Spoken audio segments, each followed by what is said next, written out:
Assalamualaikum warahmatullahi wabarakatuh. Halo penonton setia Radar Tasik Podcast. Kembali lagi dengan saya Hani Juliani. Di sini kita akan berbincang-bincang mengenai public speaking bersama Teh Putri Rizky Fitriani. Oke. Apa kabar Teh? Halo, alhamdulillah baik. Teteh asal dari mana? Kalau aku kebetulan bukan asli Tasik ya, tapi aku asalnya dari Bandung. Lebih tepatnya dari kabupaten sih. Anak kabupaten. Iya. Teteh sekarang kuliah? Iya, aku kuliah sekarang. Semester? Masya Allah, tingkat akhir ya. Akhir. Berarti lagi nyusun skripsi. Iya, mohon doanya aja lah ya. Siap, dikebut. Teteh di kampus ikutan ormawa apa aja?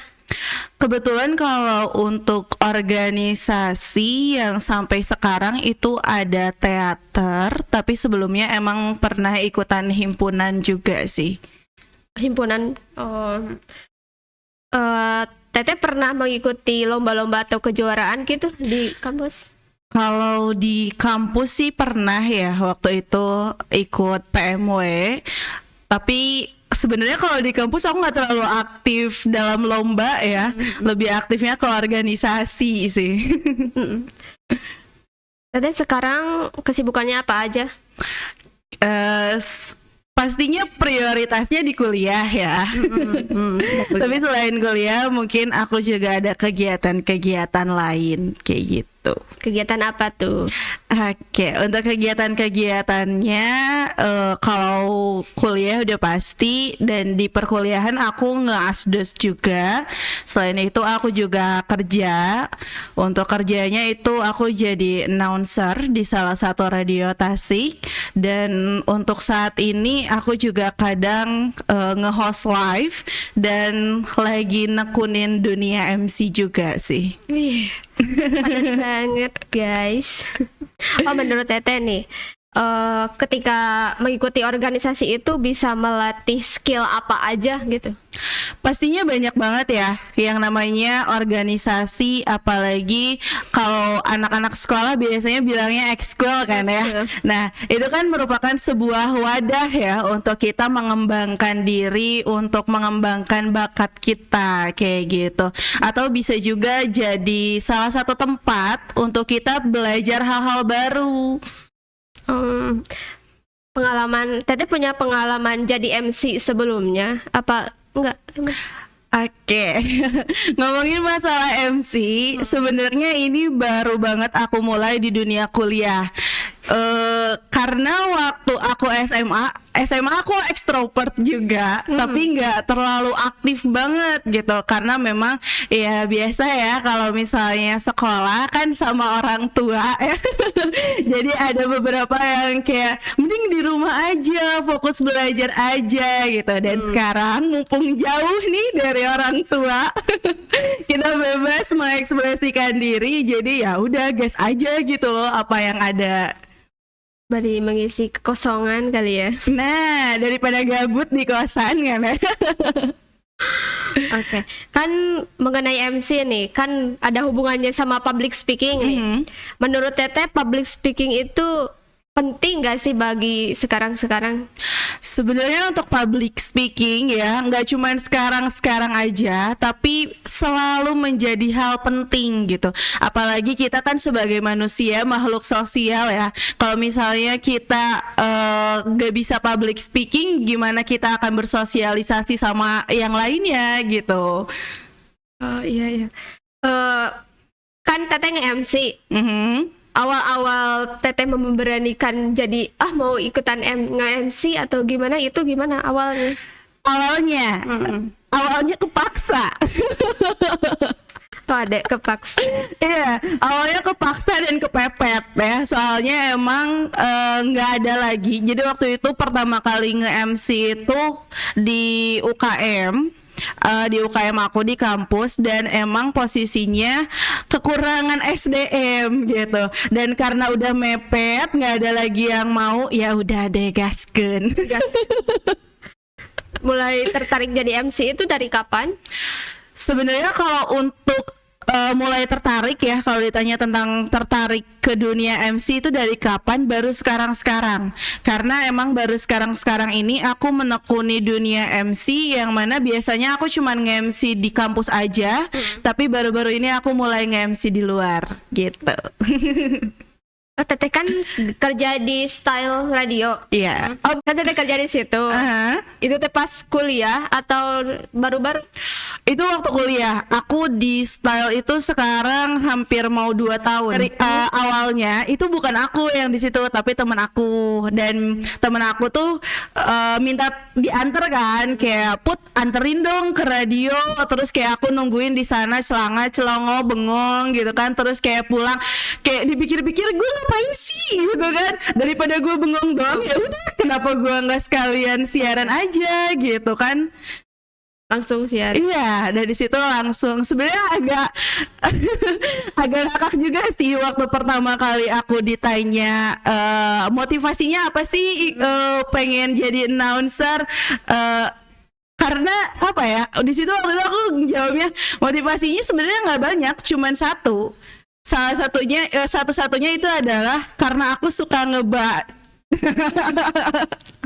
aku suka ngomong gitu ya.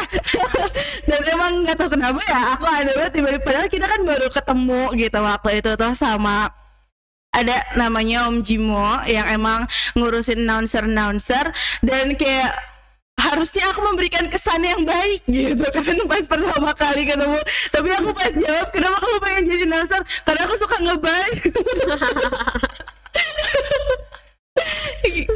Ya gitu deh.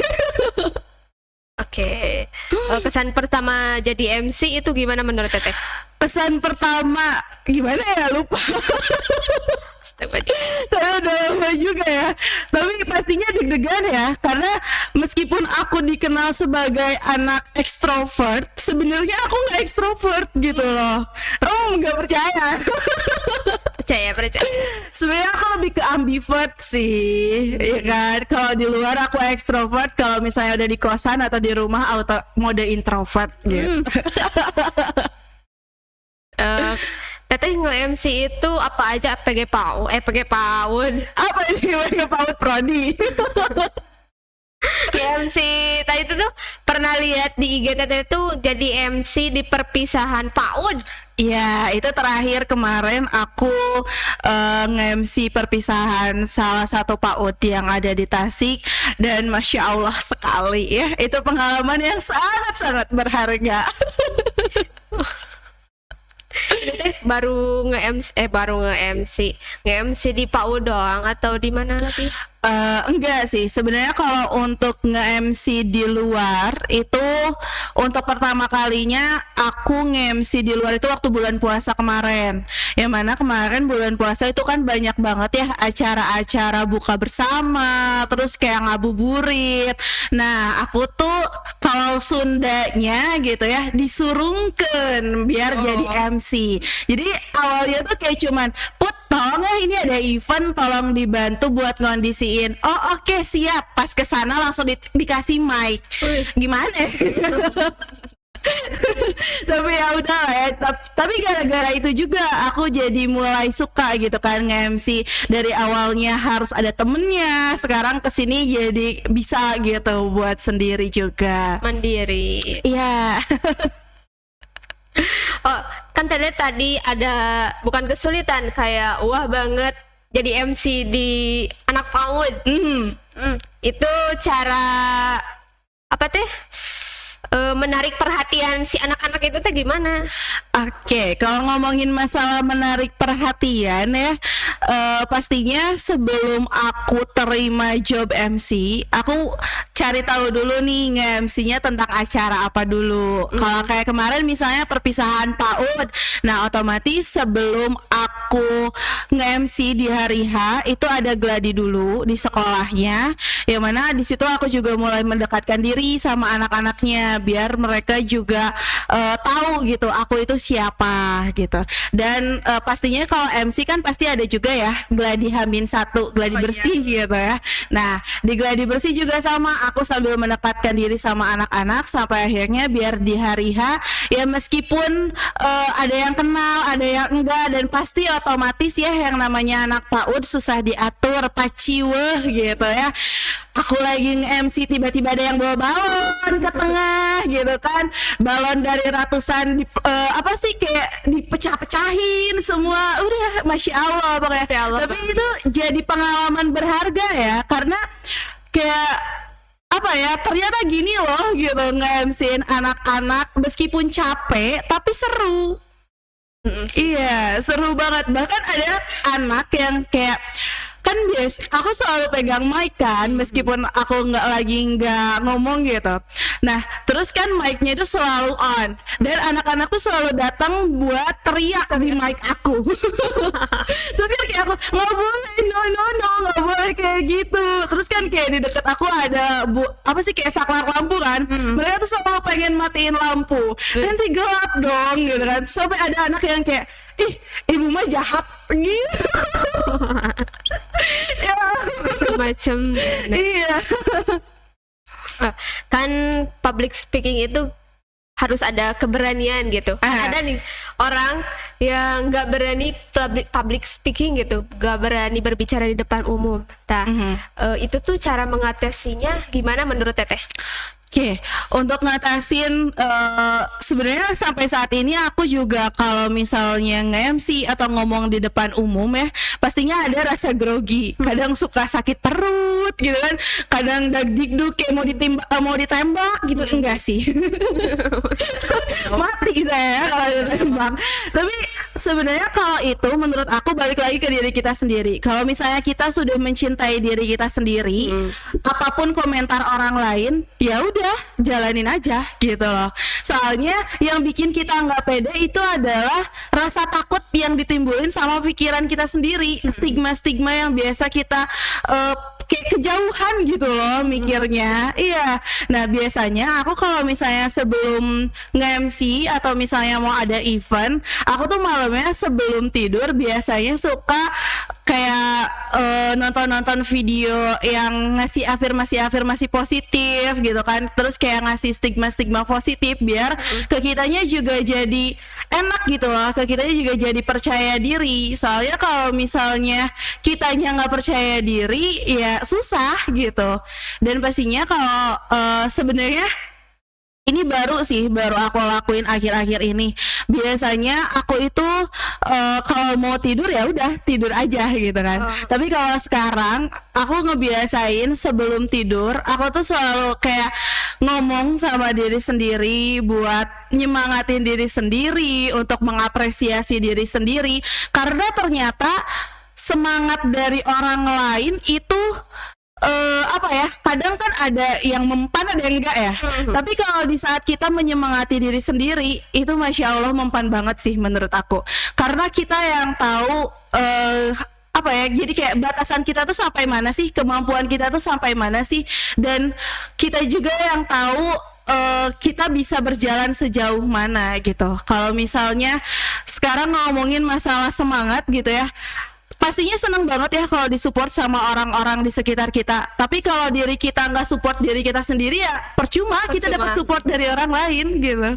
Kalau menurut Teteh nih, kegiatan apa aja gitu selain dari organisasi untuk melatih public speaking?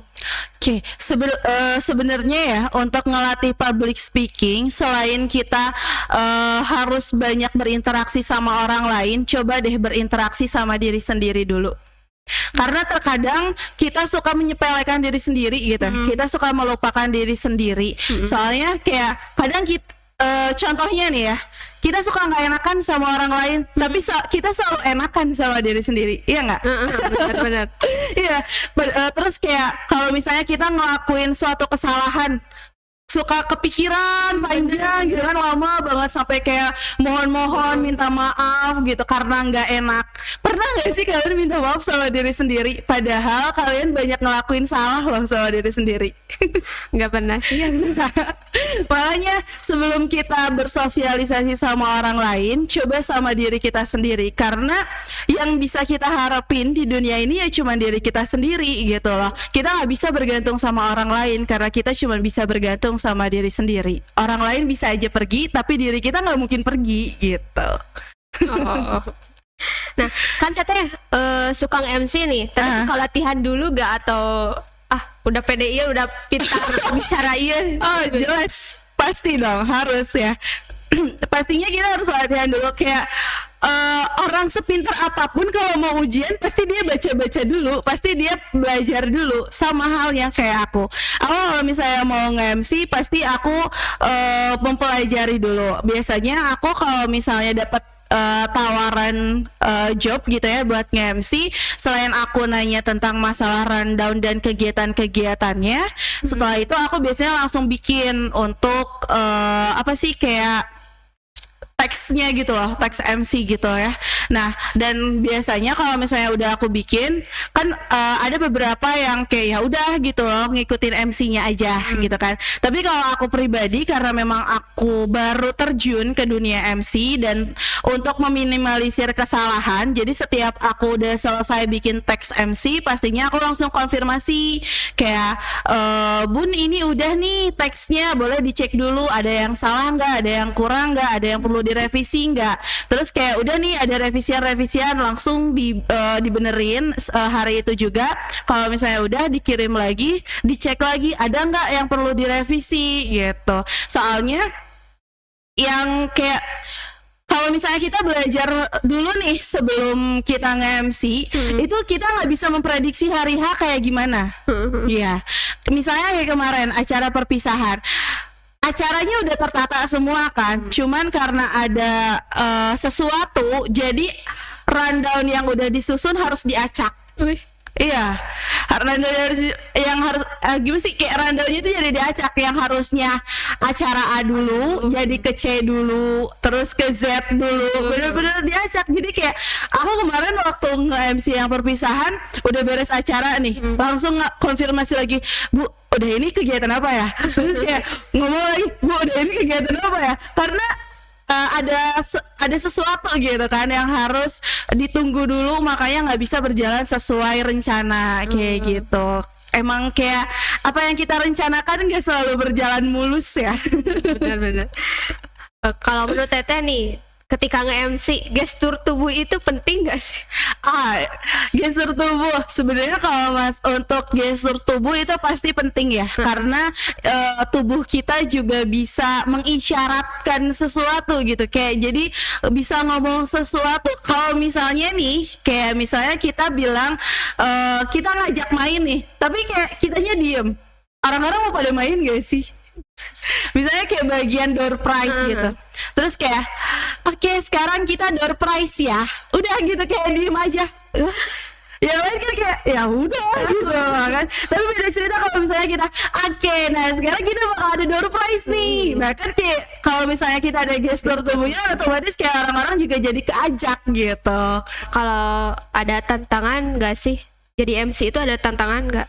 Jelas. Apa aja? Apa aja? Kamu nanya. Jelas ya.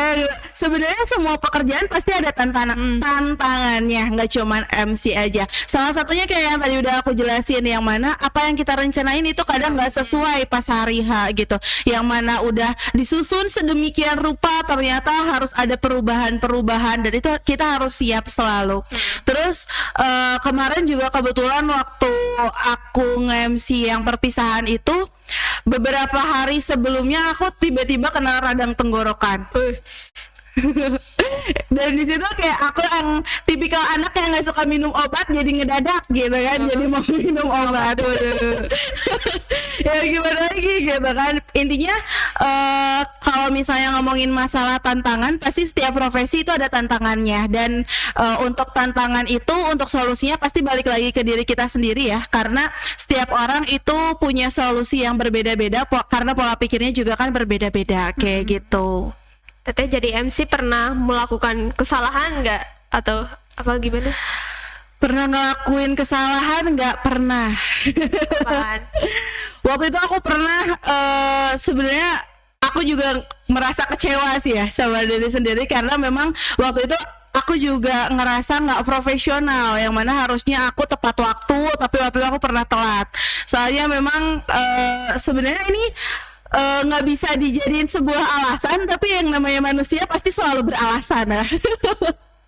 Jadi waktu itu aku harusnya datang jam 2, ya kan, tapi jam 2 aku masih nge-host live. Iya, otomatis aku dari situ bener-bener ngebut banget dan kayak ya udah gitu loh, pokoknya harus bisa ngehandle semuanya gitu. Terus juga nggak cuma itu, aku juga pernah kayak sebenarnya yang namanya tamu undangan itu penting banget kan ya. Tapi karena emang kita nggak biasa berinteraksi, kadang kan jadi suka salah gitu kan nyebutinnya. Nah, Hani juga pernah.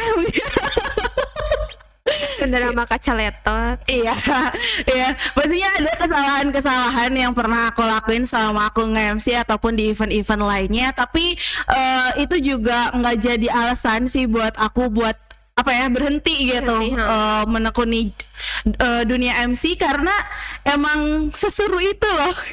Nge-MC itu berdua apa sendiri? Selalu sendiri? Tergantung kegiatannya. Kalau misalnya memang memungkinkan untuk berdua, itu sebenarnya lebih seru berdua ya. Tapi kalau misalnya tidak memungkinkan, aku biasanya sendiri. Kemarin sih aku kebanyakannya sendiri ya. Untuk acara-acara kayak perpisahan, aku kan kemarin ada perpisahan PAUD itu aku sendiri, terus yang perpisahan SMP aku sendiri juga. Kebanyakannya sendiri sih.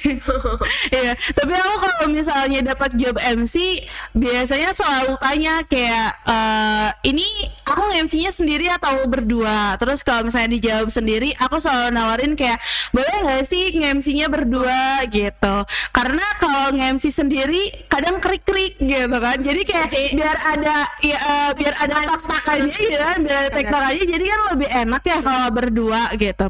Dan menurut aku dengan aku kayak gitu juga bisa menjadi peluang gitu buat teman-teman aku sama-sama belajar di dunia ini kayak gitu. Teteh kan kuliah, kerja, belum nyusun skripsi, itu gimana sih nggak bagi waktu kan terlalu sibuk gitu. Jujur aku juga bingung bagi waktunya kayak gimana gitu.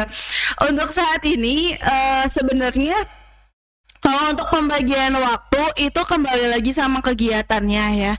Aku biasanya ngebagi kegiatannya jadi kayak mana sih yang paling prioritas gitu, mana yang paling penting, mana nih yang udah mepet-mepet. Nah itu biasanya yang aku duluin kayak gitu.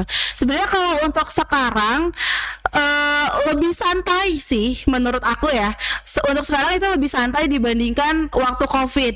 Nah waktu COVID itu aku emang waktu COVID aku belum merambah ke dunia MC, terus aku juga belum ngambil job event-event gitu ya. Paling aku kayak cuman live report, terus radio sama asdos, terus kuliah. Nah kan kalau sekarang nyusun skripsi itu tergantung kita ya.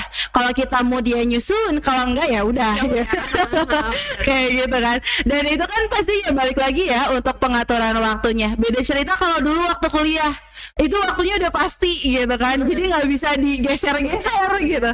Terus kan kadang kadang ada juga jadwal kuliah yang harus dipindah karena ada sesuatu atau gimana gitu. Nah sebenarnya itu lebih susah sih ngatur jadwalnya. Aku waktu itu pernah sampai kayak lagi siaran tapi harus sambil kuliah dan harus sambil meriksa tugas juga.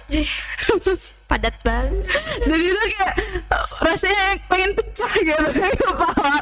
Tapi ya jadi pengalaman lah ya, jadi sebuah pembelajaran juga buat aku gitu. Dinikmati. Iya, Allahumma paksakan sih ya. Kalau boleh milih nih, Teteh mending jadi MC atau jadi announcer? Jadi apalah? Sebenarnya kalau announcer kan ada jadwalnya juga ya, dan emang nggak lama juga. Dan biasanya aku untuk siaran itu biasa aku ngambil jadwal malam. Jadi kalau misalnya disuruh milih antara nge-MC sama jadi announcer, kalau bisa dua-duanya kenapa tidak? Teteh lebih senangnya ke MC atau ke announcer? Sebenarnya dua-duanya sama-sama ngomong kan ya, jadi nggak beda jauh. Cuman kalau untuk saat ini gitu ya, kalau ditanya lebih suka nge-MC atau announcer, aku lebih suka nge-MC karena suasananya juga baru gitu. Kebetulan emang aku anaknya suka hal-hal baru. Ih, mantap. Berarti teteh mau kedepannya itu mau fokus sama MC gitu. Untuk saat ini, Saat ini. nggak tahu nanti kalau ada yang lain mungkin bisa belok lagi. Oke, kan berbagai pengalaman teteh jadi MC, terus astos, terus jadi announcer. Ah. Nah, teteh boleh nih kasih tips bagi penonton yang ragu dan malu untuk berbicara di depan umum, boleh nih. Oke, mungkin buat teman-teman yang sampai saat ini kadang kayak suka nggak pede atau suka deg-degan, pengen tiba-tiba ke WC gitu ya kalau ngomong di depan umum. Nah, sebenarnya permasalahan itu datang dari stigma kalian. Jadi yang tahu solusinya yaitu diri kalian sendiri gitu ya. Karena emang ada beberapa teman aku juga yang kalau misalnya ngomong di depan umum itu harus sambil megangin pulpen biar bisa dimainin gitu ya. Atau ada yang harus sambil ngegenggam apa. Nah, itu kan juga sebuah solusi ya, dan nggak apa-apa gitu untuk awal kalian melakukan hal itu. Tapi seiring berjalannya waktu kalian juga pasti akan terbiasa. Dan yang paling penting itu adalah coba mulai cintai diri kalian sendiri, karena itu yang bisa bikin kalian makin pede gitu ya. Jadi nggak akan ada yang namanya insecure, nggak akan ada yang namanya overthinking tengah malam gitu ya. Ngapain buang-buang waktu ya, karena di saat kita ngerasa insecure atau overthinking, dan apalagi kalau misalnya kalian sampai menyerah, menurut aku itu percuma. Soalnya di saat kalian menyerah dan kalian stuck di situ aja, orang-orang bakal tetap jalan, dunia ini bakal tetap berputar gitu. Jadi kalian itu nggak berpengaruh apa-apa di dunia ini. Daripada kalian diam gitu ya, mending kalian mulai jalan. Kalau misalnya kalian merasa capek untuk berlari, ya udah nggak apa-apa, jalan aja. Kalau misalnya kalian masih ngerasa capek waktu jalan, ya udah nggak apa-apa, ngesot juga nggak apa-apa. Yang penting ada perubahan, yang penting itu ada pergerakan, kayak gitu. Benar-benar. Harus memberanikan. Nah, Yes, ya. Oke. Mungkin udah deh segitu ya berbincang-bincang hari ini. oke. Terima kasih atas kesempatannya dan waktunya. Iya, makasih juga loh aku udah diundang ke sini. Sangat memotivasi sekali ya guys. Nah, Untuk lebih pede dan lebih berani public speaking. Oke. Mungkin sekian dari saya. Terima kasih sudah menonton dari awal sampai akhir. See you next time. And assalamualaikum warahmatullahi wabarakatuh. Bye.